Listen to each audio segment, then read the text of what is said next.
August 5th, 1962, Princess Margaret finally pulled down the Union Jack after more than 300 years of British rule in Jamaica. The soundtrack to this newfound freedom was the first truly Jamaican music, the newly invented ska.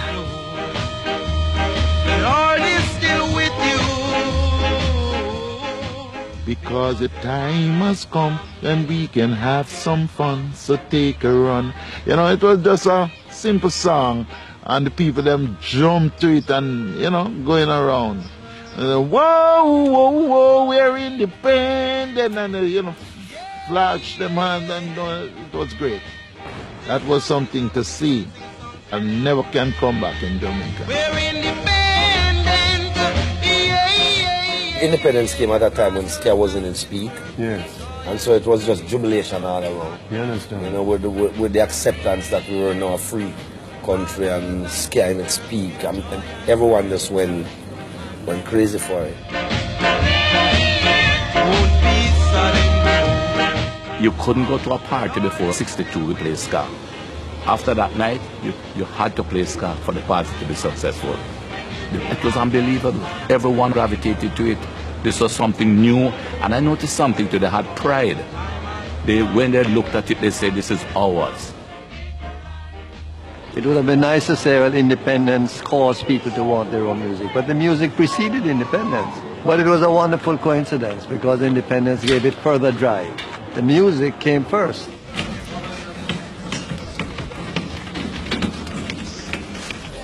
The story of modern Jamaican music starts in the early 1950s in the poorer areas of downtown Kingston with the emergence of a uniquely Jamaican phenomenon, still at the heart of the music 50 years later, the sound system.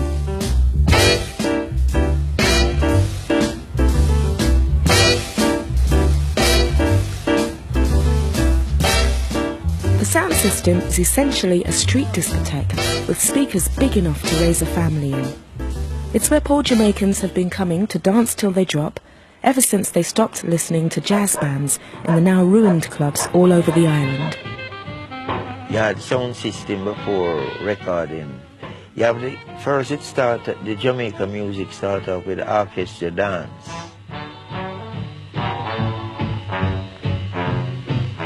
But when the sound system came in, they replaced the musician because people used to hire these bands to play, but the musician used to stop and eat a lot of corrigo, so it burned up a lot of time until, you know. Band would go in intermission, and intermission forever. So the people had to get fed up of this no dance within the dance. So in the intermission, they made a mistake. They agreed that the first sound system should play in the intermission. That was the end of them. I never turned back. It was all about rhythm and blues.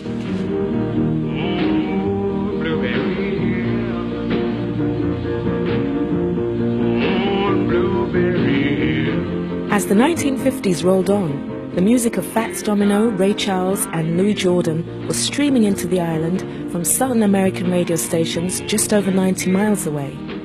And with the sound systems blasting it out most nights of the week, downtown Kingston went dance crazy. And like any craze, it was rich with opportunity. People used to make money from it. You sell your own beer and you sell your own curry goat and rice, and you got the sounding system from 8 o'clock till like 6 in the morning, and they eating and dancing in the street. You get like 2,000-3,000 people, and you make a buck. Sound systems became the biggest local industry in downtown Kingston, and competition was fierce. To pull in the punters, you had to have the best music blasting out of your system. The race was on for the hottest American tunes. He's the sensation. You know, American people, they need cheap labor, so they bring it, cut them cane and things. But why the idea of cutting cane? If you buy rhythm and blues, 6 times more money you get because you're going to sell it back to sound system people. So everybody anxious to go to the farmer, but not for cut cane. They want to go buy some record, you know? Out of this fierce competition, 2 giants emerged, Clement Coxon Dodd and Arthur Duke Reid. Combining their liquor businesses with their sound system dances, they were effectively the barons of downtown Kingston and would continue to control the Jamaican music business for the next 15 years.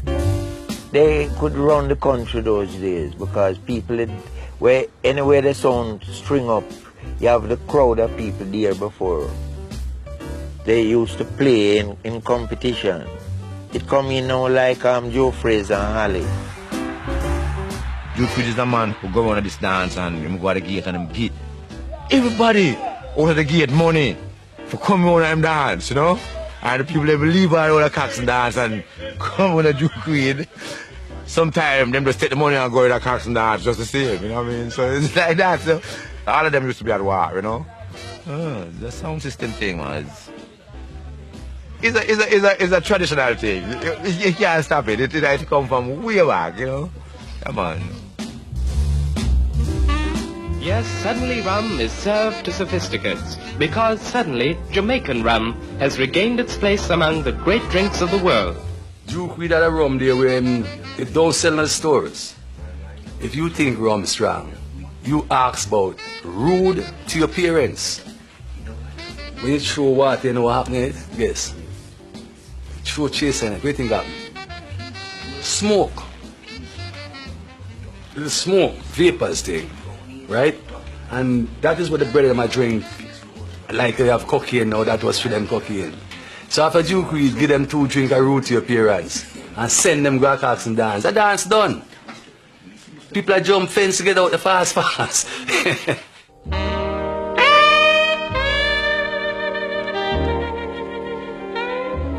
Duke Creed had a program on the radio, I think 4:30 on a Saturday afternoon called Treasure Isle Time. They would advertise the liquor business, and then he would, on those programs, they would play newly made Jamaican records.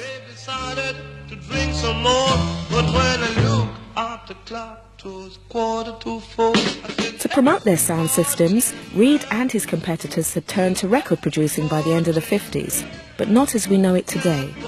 They had no intention of selling records to anyone else. They brought jazz musicians down from the tourist hotels to play Jamaican versions of American R&B, and then they just made one copy of each record to play on their sound system and achieve the much prized exclusive. We start imitating the rhythm and blues songs like say Smiley Lewis or Professor Longear or Louis Jordan, and you know those kind of beats. We tried to imitate it. It didn't turn out that way, so we decided to keep this as our own type. That's how that can come in.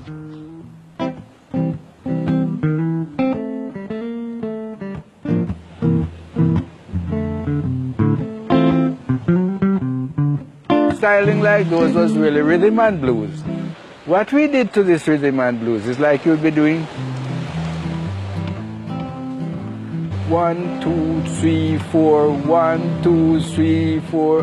But this kind of we change it to 1, 2, 3. And then it's more 2, 4, 2, 4 instead of 1.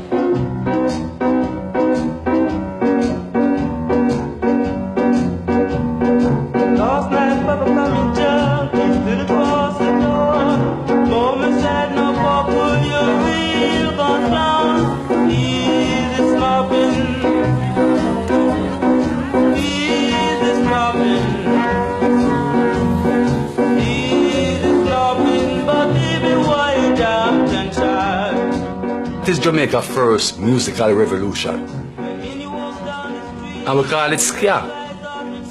And then ska was a dirty word. But what it was terribly influenced by Jamaican activities of the people, you know.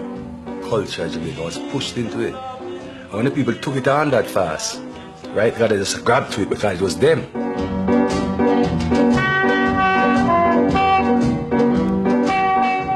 This is the way of life of the lower class people. We haven't got anything else. What else we have? I mean, the middle class or the upper class can buy a ticket and go to Miami or somewhere like that. That's all you have. You don't know anything else. You would not find the creative force that comes out of the inner city in the residential areas in Jamaica, because they are more settled into a pattern, into a tradition. And there's a social divide and a cultural divide. We live in two countries. When ska was popular downtown, it had no popularity uptown. In 1960, much of uptown Jamaica still preferred American music, and many of the jazz musicians who had invented ska were making a living playing the tourist resorts of the North Coast.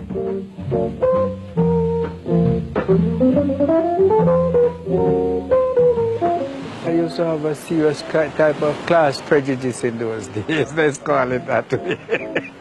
You know, and it would have hurt my career in a certain sense. You couldn't go uptown and play ska music, so it was really like an outlaw type of music, you know. In 1960, Prince Buster started his own sound system. To steal a march on his rivals, he approached the ultimate outcasts of Jamaican society, the Rastafarians, who since the 30s had looked to Africa rather than Europe as a model. He persuaded Count Ozzy and his master drummers down from the Warwicker Hills into a recording studio.